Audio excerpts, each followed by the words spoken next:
I'm home alone for the holidays in New York City, so I'm going to retrace Kevin McAllister's steps and see if this is truly the best way to spend the holidays. By the end of this video, I'll have gone to all 11 locations that Kevin McAllister went to when he got lost in New York City. I'm calling it Operation Home Alone, where I'll be taking planes, trains, and automobiles, even my own 2 feet, to show you how to make the most out of spending the holidays alone in one of the greatest cities in the world.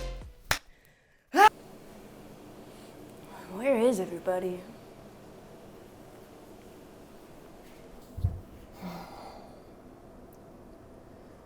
I'm home alone in New York on Christmas.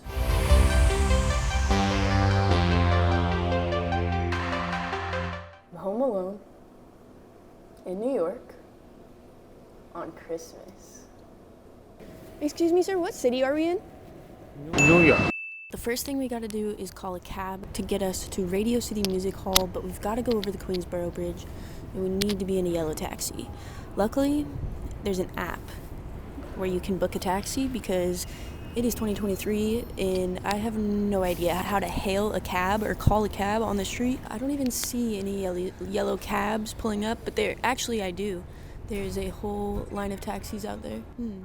Should I just try to hail a cab? First time for everything, yeah? This app will be our backup plan. We made it. There we go. We got us a taxi, baby. Let's get it. Look at all those taxis. Awesome, thank you. The Radio City Music Hall, please. If it's possible to go over the Queensboro Bridge. Okay, perfect, thank you.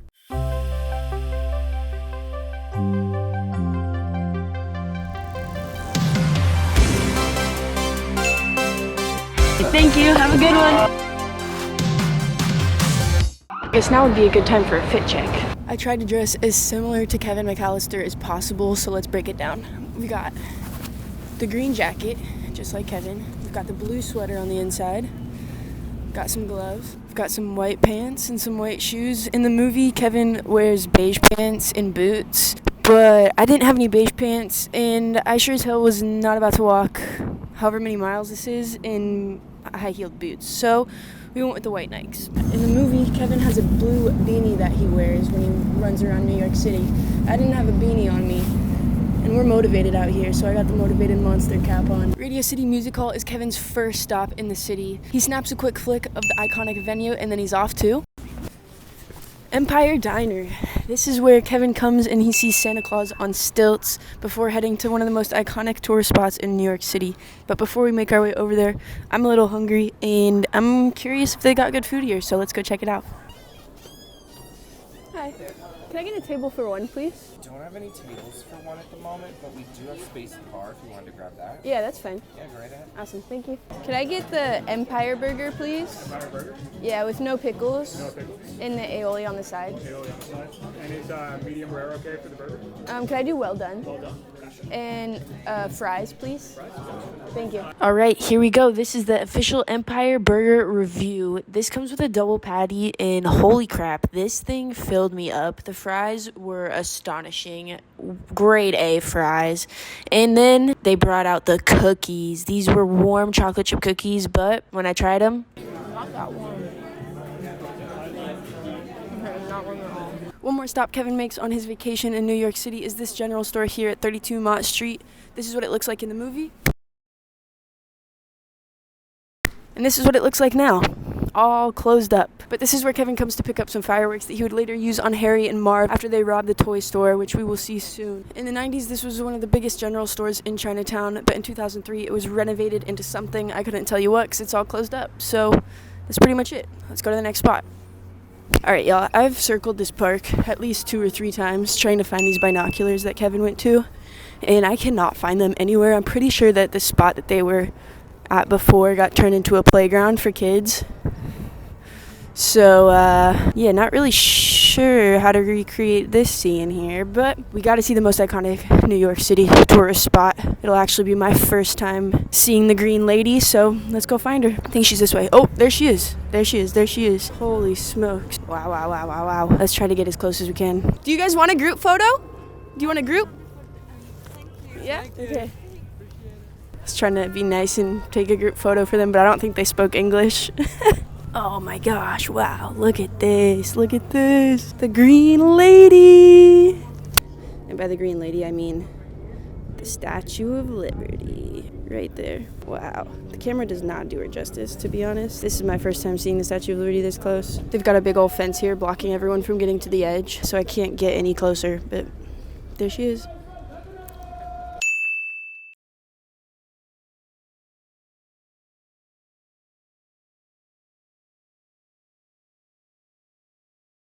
Plaza Hotel, New York's most exciting hotel experience.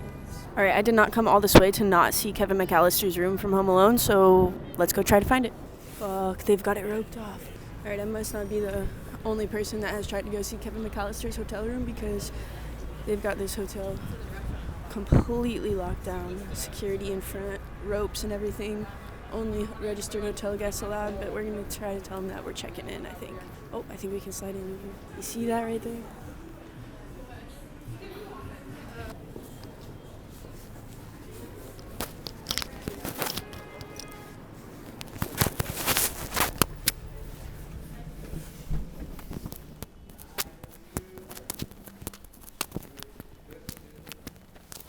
Hello.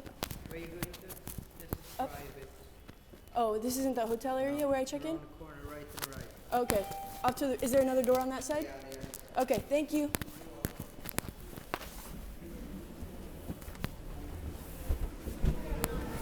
Damn. Well, so much for trying to sneak into the Plaza Hotel to see Kevin McAllister's room. We just got kicked out. Well, I was gonna take you guys through the hotel and show you Kevin's hotel room, but obviously I am not the first person to think of that idea. So they've got this place locked down. I just tried to sneak in there, but got kicked out pretty quickly. So here's a couple fun facts about the Plaza Hotel, since I can't show you the inside. The lobby and the ceilings have changed. Same with the outside. I mean, the outside looks pretty similar. It's just like the signage that has changed and become more modern, I would say, than in 1992. It looks like a lot more, well, modern. The second fun fact, if you ever find yourself staying at the Plaza Hotel and you can get inside, he stayed in room 411 on the 4th floor. That was the suite he stayed in. If you guys are liking this video and you actually want to see the inside of the Plaza Hotel and you actually want to see Kevin McAllister's room, drop a comment, like, subscribe, and I will reenact Kevin McAllister's stay at the Plaza Hotel. I will book Kevin McAllister's room, room 411. I will not get any other hotel room in the hotel. I need room 411. We got to make that happen. But before we keep it moving to our next spot, our final fun fact. Most people think that the famous line, "Merry Christmas, you filthy animals," is in the first Home Alone when Kevin is defending his own house in Illinois. But the famous line actually comes from a scene in the second movie here in the Plaza Hotel when Kevin is watching a very similar movie, or maybe it's the same movie. It gives off the same vibe, like a 1950s black and white movie, but I don't know if it is the exact same movie or maybe it's sequel or whatever. But in the first Home Alone, he does not say "Merry Christmas, you filthy animals." He says, "Keep the change, you filthy animal." Very disappointed that I wasn't able to get you guys inside the Plaza Hotel tonight to see Kevin's room, because this hotel plays such a huge role in the Home Alone movies. I mean, it's where Kevin stays throughout his whole time here when he's separated from his family. I'm kind of feeling the same way right now. I mean, I'm going to be separated from my family over Christmas, and I'm just trying to make the most of it and experience New York for what it is. So if you think I should get the full Kevin McAllister experience here at the Plaza Hotel, leave a comment, like, subscribe, and I will reenact Kevin McAllister's entire stay at the Plaza Hotel. I will book his room, room 411, on the 4th floor here at the hotel, and we will reenact his entire stay. But only if you like, subscribe, and leave a comment. So, alright guys, time to reenact the limo scene now. Let's go catch up to our ride here. I'm totally kidding, that's not our limo. I wish it was. We never leave it on. Never. Kevin ate some cheese pizza in that thing. But not us. Not us.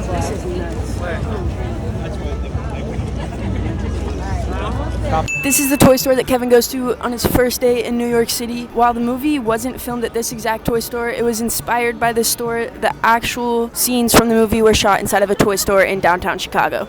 The more you know. I was gonna go inside and try to find the toy that Kevin bought while he went into the store, but the line is wrapped around the building and it is an hour-plus wait, so this is absolutely nuts. I feel like I'm walking through a music festival right now. We made it. Rockefeller Christmas tree, Rockefeller Center. Probably the most overrated New York Christmas spot in the entire city. But this is where Kevin closes out the movie when he wishes for his family to come back and his mom meets him here at the park. Right about now, I am wishing to go see my family. This is where Kevin leads the Sticky Bandits on the night that they robbed the toy store. They chase Kevin through here, and Kevin, of course, has a bunch of booby traps set up. At the time the movie was filmed, this townhouse was completely gutted and under renovation, but it's all built out now, and it was actually just listed on the market for sale, so you can own Rob McAllister's house from Home Alone 2. On Zillow, it says that it has 4 bedrooms, 4.5 baths, and is almost 5,000 square feet, which is not bad for New York City. I mean, the front looks kind of small, but it goes all the way up there, 3 floors. I'm sure it goes back a little bit, but if you want to own Rob McAllister's townhome in the Upper West Side, you're gonna have to cough up $6.7 million. That is the listing price that is set on Zillow for this townhome. Could be worth it if you're a big Home Alone fan. I don't know. I could think of a lot of other things to spend $6.5 million on, but that's just me. If whoever buys this house isn't living with anybody, I guess you could say they're home alone. Yep, I did it. I said it. I went there. All right, let's get the fuck out of here. It low-key looks like somebody's home right now. Like, people live here. I'm so tempted. There's a Ring camera. I'm so tempted to ring the Ring camera and ask for a tour, but like, would you open your home to some random chick on the street at 9 o'clock at night in New York City? I don't think so. So, see you at the next spot.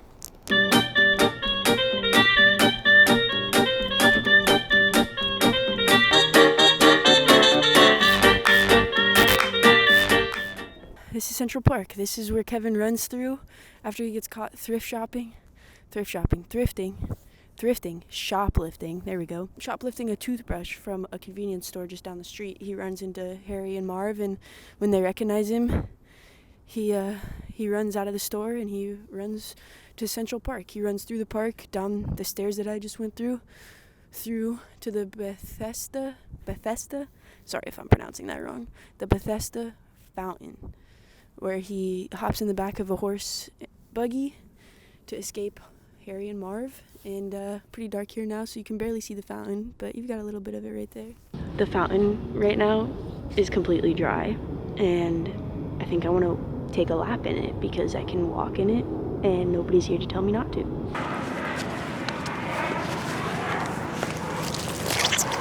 We are in the fountain. We are in the fountain.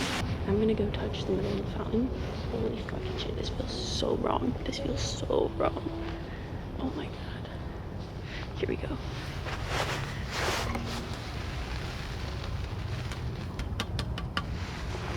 How many people have done that though?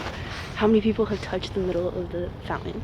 Because I'm out here. You can't really tell, but I promise you, I'm inside the fountain. I'm inside the fountain. I'll even step over. I'm gonna step over the side so you guys can see.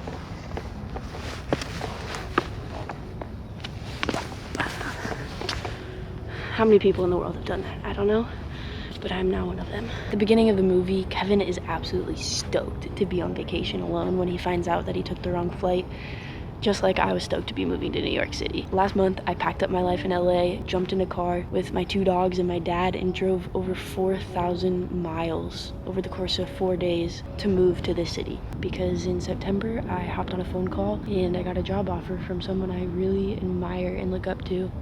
You may have heard of him. His name is Gary Vaynerchuk. We hopped on a phone call, and along with offering me a job closer to him, he asked me to move out to the New York City area for 2 years. The story of how that job offer came about is a pretty exciting one, and hopefully I'll get to sit down and tell you all the whole story one day. But for now, just know that that is the kind of moment that you cannot hesitate on, you cannot put off, and I felt so strongly about that, so I made plans to move across the country, and now I'm here in New York. I knew making the move would come with making sacrifices, you know, leaving my friends in LA, not being able to just jump in a car and drive 6 hours home to Arizona to see my family. The warm weather, oof, that is something that I really dearly miss. But I didn't realize that the sacrifices would bleed into the holiday season quite like this.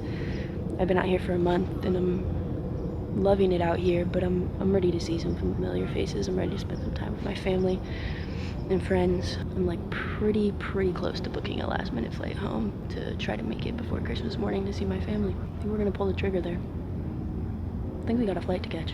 I booked the flight, got my boarding pass. We got a train to catch, folks. We gotta get to JFK.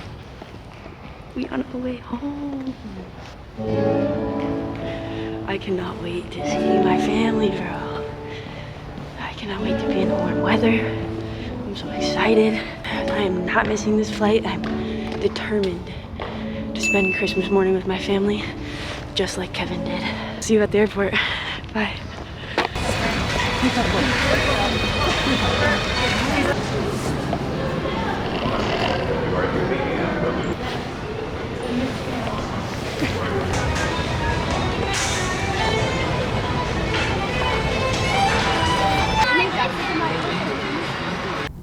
We made it. We got a window seat. We got a slice of cheese pizza. I caught the last flight out to Phoenix tonight to see my family, and I almost missed it. I took the train to the airport and missed my train stop, but luckily 3 other strangers did the exact same thing. They missed their train stop and they were headed over to the airport. So we all called a cab and drove over to the airport together, which without them, I would have never made it to my flight on time. So shout out to those strangers. You're never gonna believe this, but this was the license plate on the cab.